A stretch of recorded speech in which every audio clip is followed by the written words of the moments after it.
fanaaniinta Xamda Qaali iyo Barwaaqo Qalanjo oo muddo 2 bilood ku xirnaa mid ka mid ah xabsiyada ku yaala magaalada Hargeysa ayaa maanta xabsiga laga sii daayay.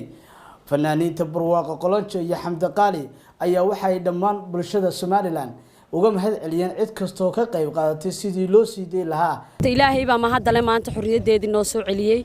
marka xigta waxaan u mahad celinaynaa dawladda xukuumadda uu horeeyay mudane Muuse Biixi Cabdi madaxweynaha iyaga dhammaan xukuumadda oo dhan jananka ciidamada waxaanu leenahay aad baad u mahadsantihiin saldhigii aan ku jirnay ee sida fiican oo la dhaqmay mucaarad iyo muxaafidba waxaanu leenahay intii ka hawl gashay iyo asxaab iyo family dhammaan intii ka hawl gashay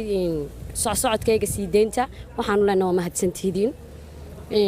marka xigta waxaan mahad celinaynaa familkayga oo na garab taagnaa asxaabta oo na garab taagneed saxaafadda oo naga maqnayn dad waxa jira faafiyay waxa lagu xidhay waxyaabo kale iyaga oo ku dhex jira waxyaabo xun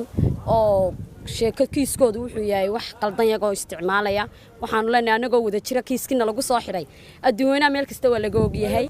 waxa kale oo mahad celinaynaa dhammaan xukuumadda Somaliland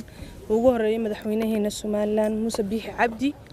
iyo dhammaan maxaafid macaarid intii na garab taagneed iyo asxaabtii iyo heladii ka qayb qaadatay siideynteeda dhammaantood aad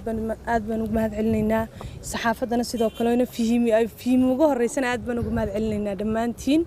aad baan idin salaaminaa meel walba joogtaan intii niyadda nooga soo ducaysay intiina garab taagneed gidigiinba mahad baan idinka celinaynaa insha Allah Xamse Jaamac Xuseen Xamse Wowo Star TV Hargeysa.